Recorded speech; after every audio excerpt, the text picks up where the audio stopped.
મારું નામ છે Bhavesh Tak, diamond worker union vice president. 2 દિવસ જે વરસાદથી નીચાણવાળા વિસ્તારોમાં જે અસરગ્રસ્ત સોસાયટીઓ થઈ છે, જ્યાં નાના અને મોટા ધંધાઓને જે નુકસાન થયા છે, ત્યારે હું સુરતની જનતાને એક અપીલ કરવા માંગુ છું કે આપણે ઓનલાઈન ખરીદી ટાળી અને ઓફલાઈન ખરીદી કરીએ, જે નાના ઉદ્યોગને નુકસાન થયું છે એને ફરી બેઠા કરવાનું આપણે માનવતાનું ઉદાહરણ પૂરું પાડીએ। બીજી વસ્તુ કે સુરતની તાસીર છે કે એકાબીજાના સપોર્ટથી વારંવાર જ્યારે આવી પરિસ્થિતિઓ આવી છે, ત્યારે સુરતની તાસીર છે કે વારંવાર લોકોએ એકાબીજાની મદદ કરી અને 2006ની જેમ પાણી આવ્યું હતું અને 2006માં જેમ એકાબીજાના સપોર્ટથી આપણે ઊભા થયા હતા, એવી જ રીતે આ જે નાના ઉદ્યોગ છે એને આપણે વધુમાં વધુ આપણી જીવન જરૂરિયાત વસ્તુઓ જરૂર હોય તો ઓનલાઈન ખરીદી ન કરી અને ઓફલાઈન ખરીદી કરીએ। સાથે રત્ન કલાકારો જે વિસ્તારોમાં પાણી ભરાયા હતા, જ્યાં વધારે પ્રમાણમાં રત્ન કલાકારો છે,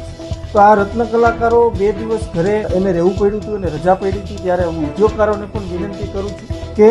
મોટું મન રાખી અને માનવતા રાખી અને 2 દિવસનો પગાર એને ભરી દેવામાં આવે। અને આ બાબતે સરકારને પણ રજૂઆત કરેલ છે કે રત્ન કલાકારો જે 2 દિવસ રજા પડી છે એને પણ મદદ કરવામાં આવે। ત્યારબાદ જે સુરતની અંદર ગેરેજો ચલાવે છે કે અન્ય લોકોને પણ આપણે વાત કરીએ તો ડાયમંડ વર્કર યુનિયન તરફથી અમારી એક જાહેર અપીલ છે કે જે ગેરેજો ચલાવે છે, જ્યાં રત્ન કલાકારોની ગાડીઓ જે છે માનમાન હપ્તા ભરી અને પોતે ગાડીઓ વસાવી હોય, તો આજે એની ગાડીઓ પાણીમાં ગરકાવ થઈ હોય અને જે ત્યારે તમારી પાસે જે રિપેરિંગ કામ કરવા આવે છે, તો એમાં પણ માનવતા રાખીએ અને ઓછું બિલ લઈએ, જેથી કરી એકાબીજાના સપોર્ટથી તમને નુકસાની ન જાય અને રત્ન કલાકારોને પણ વધારે પૈસા ન દેવા પડે, એ બાબતેનું ધ્યાન આપણે રાખીએ અને માનવતાનું ઉદાહરણ પૂરું પાડીએ। જાહેર જનતાને હું અપીલ કરવા માંગુ છું, ગેરેજની જે ગાડીઓ આવે છે રત્ન કલાકાર હોય તો એને સારું એવું ડિસ્કાઉન્ટ આપી અને આપણે માનવતા રાખીએ।